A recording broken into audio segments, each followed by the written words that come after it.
여호수아 10장 16절부터 28절까지 말씀 보도록 하겠습니다. 여호수아서 10장 16절부터 28절까지 말씀입니다. 그 다섯 왕이 도망하여 막게다 굴에 숨었더니 혹이 여호수아에게 고하여 가로되 막게다 굴에 그 다섯 왕의 숨은 것을 발견하였나이다.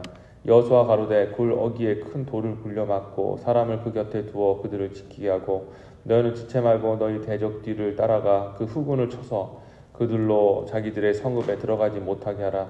너희 하나님 여호와께서 그들을 너희 손에 붙이셨느니라 하고 여호수아와 이스라엘 자손이 그들을 크게 도륙하여 거의 진멸시켰고 그 남은 몇 사람은 견고한 성으로 들어간 고로 모든 백성이 평안히 막게다 진으로 돌아와서 여호수아에게 이르렀으나 혀를 놀려 이스라엘 자손을 대적하는 자가 없었더라.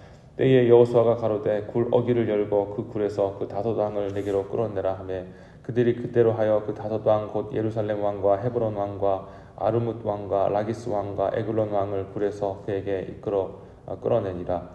그 왕들을 여호수아에게로 끌어내매 여호수아가 이스라엘 모든 사람을 부르고 자기와 함께 갔던 군장들에게 이르되 가까이 와서 이 왕들의 목을 발로 밟으라. 가까이 와서 그들의 몫을 밟으매 여호수아가 군장들에게 이르되 두려워 말며 놀라지 말고 마음을 강하게 하고 담대하라. 너희가 더불어 싸우는 모든 대적에게 여호와께서 다 이같이 하시리다 하고 그 후에 여호수아가 그 왕들을 쳐 죽여 다섯 나무에 매달고 석양까지 나무에 달린 대로 두었다가 해질 때까지 여호수아가 명하여 그 시체를 나무에서 내려 그들의 숨었던 굴에 들여 던지고 굴 어귀를 큰 돌로 막았더니 오늘날까지도다.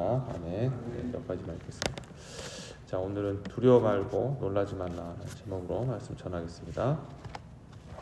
자, 여호수아하고 대적했던 그 아모리의 다섯 왕이 하나님의 크신 은혜 가운데 이제 모두 다 이제 패배하고 이스라엘이 이제 승리하게 되었습니다. 이제 자기들만 이제 빠져나온 이 다섯 왕은 이제 막게다라는 곳에 가서 굴에 이제 숨었습니다. 그래서 누가 이제 막게다 굴에 다섯 왕이 숨었다는 얘기를 듣고 그래서 여호수아가 군사들을 보내서 즉시로 그 성을 그 굴 입구를 돌로 막았습니다. 이제 꼼짝없이 그 안에 갇히게 된 것이죠. 자, 그리고 나서 군사들을 다시 이제 명하여서 나머지 이제 왕을 따랐던 그 잔당들을 다 제거하게 하고 또 그로 인해서 완전한 대승을 하게 됩니다. 예루살렘 그 성이 이때 이제 이스라엘 수중에 들어가게 되는 거죠. 자, 굉장히 큰 승리 아니겠습니까?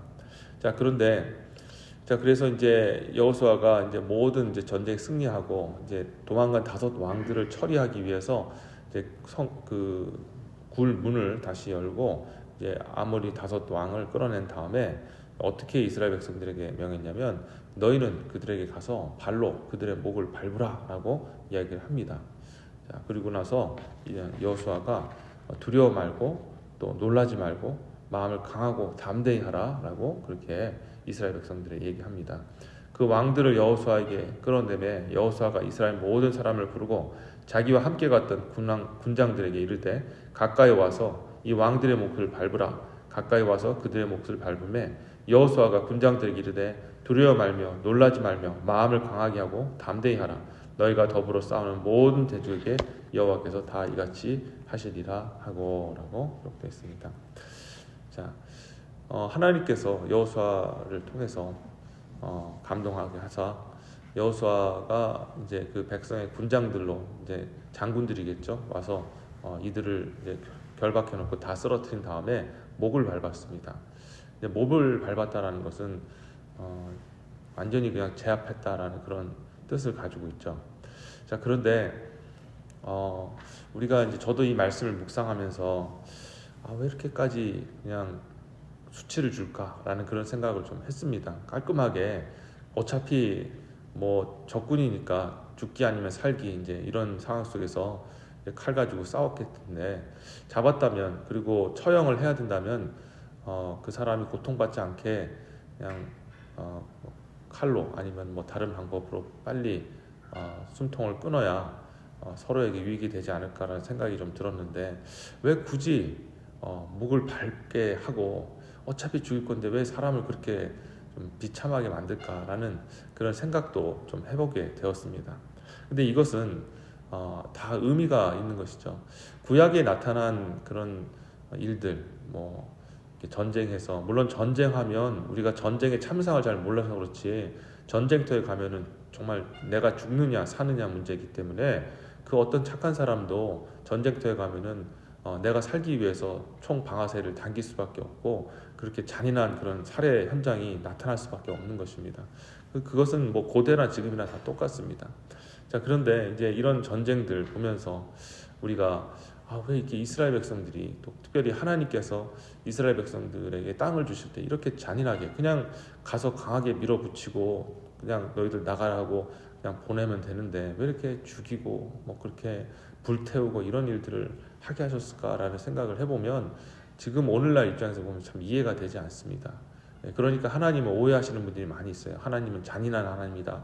그래서 심지어 어떤 분들은 진짜 하나님은 신약의 사랑의 하나님이지 구약의 하나님은 하나님이 아니다라고 얘기합니다.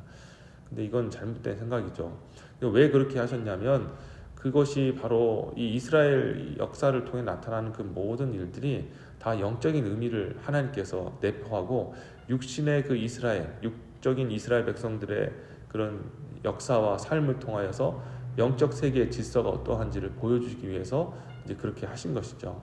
그래서 비록 그 당시 이제 수천 년 전 얘기지만 그 당시에는 이렇게 하나님이 명령하여서 이제 가나안 족속인과 또 많은 이방인들과 싸워서 그렇게 전쟁을 치르게 하셨는데 그것이 결국에는 영적인 의미를 우리에게 가르쳐주기 위해서 역사 속에서 한 번 딱 그 일을 하셨다는 것을 우리가 알아야 합니다. 자, 그런데 그래서 이제 이 목을 밟게 하신 것은 우리 인간적으로 생각할 때는 참 잔인하다라고 생각할지 모르겠지만 이것은 영적으로 우리 해석할 때 저와 여러분들에게 하나님께서 용기를 주시는 말씀이다라는 것입니다. 대적을 목으로 밟으라라는 것입니다. 너희들이 밟으라. 근데 이 밟을 때 이 이스라엘 백성들 군장이라 할지라도 참 여기 보면은 두려워 말고 놀라지 말고 마음을 강하게 하고 담대하라 얘기합니다. 자, 이 말은 이스라엘 백성들이 지금 두려움 가운데 있고 또 놀라움 가운데 있고 마음이 약하고 담대하지 못한 상황 가운데 있다라는 것을 전제하는 거 아니겠습니까? 그러니까 담대하라, 두려워 말라, 놀라지 말라라고 얘기하는 거죠. 처음부터 막 두려워하지 않고 놀라지 않고 마음이 강대한 사람들은 오히려 좀 겸손해라 그렇게 얘기를 했겠죠. 근데 그렇게 여호수아가 두려워 말라, 놀라지 말라, 마음을 강하게 하라라는 것은 우리가 그런 삶을 살기 있고 때문이라는 겁니다. 그러고 보면 우리 모두가 다 보면은 자존감이 있고 대단한 것처럼 그렇게 생각하지만 다 우리는 두려워하고 놀라고 또 마음이 약한 그런 사람들이라는 것을 알 수가 있습니다. 그래서 하나님께서는 특별히 이스라엘 백성들에게 또 믿는 저와 여러분들에게 두려워 말라라고 이렇게 말씀하셨습니다. 자, 두려움이라는 것은 우리가 살면서 늘 직면하는 감정이죠. 여러분들도 그렇고 저도 그렇고 항상 피하고 싶은데 매일마다 이 두려움의 감정이 옵니다. 근데 그게 당연한 것은 왜 그러냐면 첫째는 제일 중요한 것은 앞을 알지 못하기 때문에 그렇지 않습니까? 한 치 앞도 알지 못하는 우리 인생, 단 1분 앞도 알지 못하기 때문에 우리는 마치 살얼음을 걷는 그런 아이처럼, 그 아이를 지켜보는 그 부모의 마음처럼 마음이 조마조마하고 두려워합니다. 또한 어떻게 해서 뭐 앞길을 알았다 할지라도 그 앞에 일어날 일들을 감당할 능력도 없고요. 또 능력이 있어도 그게 또 성공할지 아닐지를 알지 못하는 상황 가운데 있기 때문에 당연히 두려운 마음이 찾아올 수밖에 없습니다. 자, 그런데 하나님의 사람들은 두려워하지 말라라고 하나님이 말씀하신 것입니다. 믿음으로 걸어가라라는 것을 말씀하고 있는 것이죠.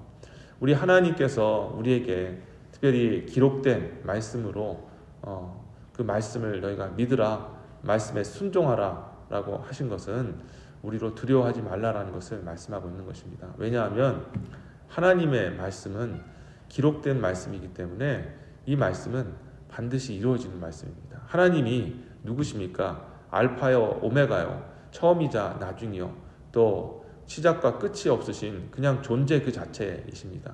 그래서 하나님은 처음부터 계셨던 분이고 온 시간과 장소와 그런 거에 상관없이 단번에 계시는 분입니다. 그러니까 하나님은 과거의 이스라엘 백성들을 함께 하시면서 또 지금 2025년에 있을 우리들도 함께 보고 계십니다. 어쩌면 하나님의 그 시간표나 하나님의 그 존재로 봤을 때는 지금 이스라엘 과거 역사에 일어났던 이스라엘과 지금 우리가 사는 그 시간이 어쩌면 하나님 보실 때는 동일한 시간일지도 모릅니다. 왜 그러냐면 방금 말씀같이 하나님은 모든 시간에 매이지 아니하시는 모든 시간과 역사 가운데 한 번에 거하시는 분이시기 때문이죠. 자, 그런 하나님이 기록된 말씀을 주셨다라는 것은 절대 과거나 현재나 미래나 절대 변하지 않는 반드시 이루실 그 말씀이 기록되었다라는 것을 의미하는 겁니다. 우리가 성경을 생각할 때 기록된 하나님의 말씀 생각할 때 이게 뭐 대단하다고 생각할지 모르지만 하나님의 이러한 존재를 생각하면 이 말씀은 정말 위대한 거예요. 그 어떤 것도 세상에 좋은 것도 다 왔다가 가고 또 반짝였다가 또 흐려지고 또 꽃폈다가 지고 이런 것들이 무한 반복입니다. 그리고 해 아래 새 것이 없다고 그 당시에 대단했던 것들이 또 세월이 지나면 어느 순간 없어져 버리고 그런데 또 다른 세대에 나가서는 이게 새로운 거다 대단한 거다 라고 하면서 또 그렇게 기뻐하다가 또 없어지는 그런 일들을 반복하다가 그냥 끝나는 거예요.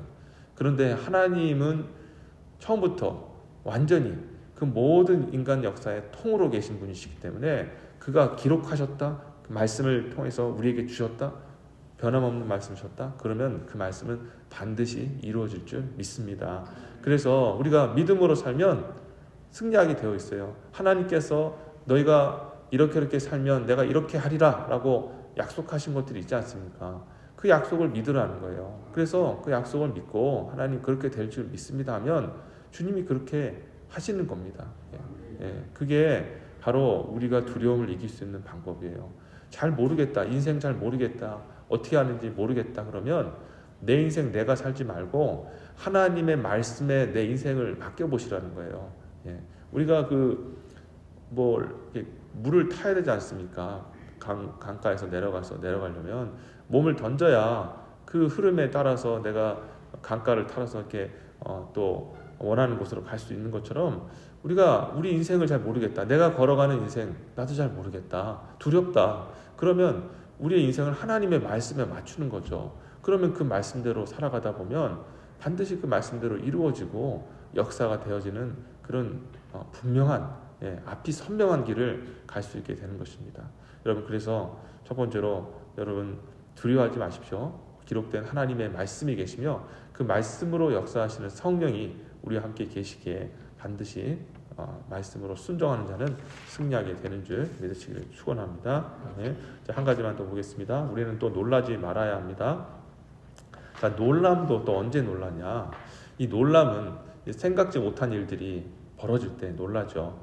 예상을 깨는 일들이 우리가 분명히 이렇게 예상했는데 정말 딱 다가온 일이 정말 예상을 깨는 다른 어떤 결과가 주어지면 충격을 받고 놀라게 됩니다. 그러니까 우리 삶도 아까 말씀드렸던 것처럼 두려움과 함께 이 놀라움, 이 충격이 계속해서 찾아옵니다. 하지만 주님이 우리에게 또 말씀하시기를 놀라지 말라라고 말씀을 하셨습니다. 자, 왜 놀라지 말까? 그 이유는 우리 살아계신 하나님이 우리와 함께 늘 동행해 주시고 우리를 대신하여서 일을 해주고 계시기 때문에 우리와 함께 하시며 우리의 그 길을 함께 동행하시며 그 일들을 해주시기 때문입니다. 예레미야 33장 2절과 3절에 보면 일을 행하시는 여호와 그것을 만들며 성취하시는 여호와 그의 이름을 여호와라 하시는 이가 이같이 이르시니 너는 내게 부르짖으라 내가 내게 응답하겠고 내가 알지 못하는 크고 놀라운 일을 은밀한 일을 내게 보이리라. 아멘. 여기 보면 일을 행하시는 여호와라고 기록이 되어 있습니다. 그것을 만들며 일을 만들고 일을 성취하시는 여호와라고 했습니다. 이 말은 우리가 어이구 놀라워라 하고 충격이다 하는 그 모든 것들이 실은 하나님께서 다 계획하시고 뜻하신 일 가운데 나타나는 것입니다. 그래서 우리는 세상에 일어나는 모든 사건들을 두려워할 필요가 없습니다. 우리의 아버지 대신 일을 만들고 또 성취하시고 또 그것을 이끌어 가시는 여호와 하나님께서 하나님 작품인 거예요. 물론 그것이 우리 인간의 눈으로 볼 때는 이해가 되지 않고 공감이 되지 않을 수도 있습니다. 예, 그렇지만 모든 것이 다 하나님의 작품이에요. 우리 아버지의 작품이라는 거죠. 자, 그렇다면은 그 아버지의 작품을 우리가 믿고 신뢰하면 걱정할 필요가 없지 않습니까? 부모가 하는 일과 또 전혀 알지 못하는 그런 사람이 하는 일, 여러분 누가 더 신뢰가 가겠습니까? 당연히 부모가 하는 일이 더 신뢰가 가는 거죠. 우리 아버지가 하시는 일인데 아버지 하시는 일들을 우리가 믿고 따라가면 우린 놀라지 않을 수가 없습니다. 그냥 우리 하나님께서 또 무엇인가 크고 놀라운 비밀한 일을 또 보이시기 위해서 내게 일을 주셨구나 하고 여러분들이 놀라지 말고 그 모든 일들을 기대로 받으시는 저와 여러분 되시기 바랍니다. 하나님 또 어떤 일로 이끄실까? 갑자기 이런 일이 있을 때 하나님이 또 내 인생을 어떻게 개입하시고 만들어 가실까? 기대가 되지 않습니까? 예. 그러니까 이게 종이 한 장 차이예요. 어떻게 바라보느냐, 시선의 이 관점, 어느 것을 바라보느냐, 하나님으로 바라보느냐, 아니면 그냥 세상에 일어난 그런 일로 바라보느냐, 요 하나의 차이로 인해서 우리의 마음도 바뀌게 되어지고 삶의 태도도 바뀌게 되고 마음속에 있는 걱정과 두려움과 모든 놀람과 충격들이 오히려 기대가 되어지고 소망이 되어지는 그런 일로 바뀌게 된다는 것입니다. 여러분, 그래서 오늘 이스라엘 백성들 하여금 목을 밟으며 했던 이 말을 오늘 우리 하나님께서 우리에게 용기 주시는 말로 다시 한번 생각하셨으면 좋겠습니다. 여러분, 예수님께서 이미 우리의 대적인 원수의 목을 밟으셨습니다. 아니, 목을 밟은 게 아니라 완전히 그냥 제압하시도록 머리를 밟으셔서 깨뜨리셨음을 여러분 기억해야 합니다. 주님이 이미 승리하셨기에 우리와 함께 하시고 우리의 대장 되신 우리 주님이 먼저 승리하셨기에 우리의 인생도 반드시 승리하게 되어 있습니다. 오늘 이 말씀을 기억하시면서 믿음 안에서, 말씀 안에서, 성령 안에서 저와 함께 동행함으로 여러분 승리하시고 걱정과 두려움 속에서 벗어나 감사와 기쁨과 소망과 기대의 삶으로 여러분 충만하게 되시기를 주 예수 이름으로 축원합니다. 아멘. 기도하겠습니다. 하나님, 오늘 여호수아를 통하여서 두려워 말라, 놀라지 말라, 강하고 담대하라 라고 말씀하셨습니다. 하나님 아버지, 우리는 자주 놀랍니다. 자주 두려워합니다. 또 마음이 약해지고 담대치 못합니다. 불쌍히 여겨 주시옵소서. 그러나 오늘 하나님, 우리 전지전능하시고 창조자 되시고 무소부재하시고 또 모든 시간과 공간을 뛰어넘으시는 하나님, 그리고 우리에게 영원한 말씀을 주셔서 그것대로 이루시는 그 하나님이 두려워하지 말라고 하셨사오니 우리 믿는 자들이 그 하나님을 믿고 담대하게 살아갈 수 있도록 도와주시옵소서. 아버지, 원수들은 아버지 하나님 우리를 걱정하게 하고 두렵게 만듭니다. 그러나 우리 주 예수께서 원수의 머리를 깨시고 이미 승리한 줄 믿습니다. 아버지, 우리 모든 성도님들에게 이 승리의 마음을 허락해 주시고 오직 승리와 또 영광만을 누리며 살아갈 수 있는 복된 인생 되게 하여 주시옵소서. 오늘도 주님께서 주신 귀한 하루 승리하면서 감사하고 영광으로 오늘 또 마무리할 수 있도록 축복해 주옵소서. 감사하고 이 모든 말씀 예수님의 이름으로 기도합니다. 아멘.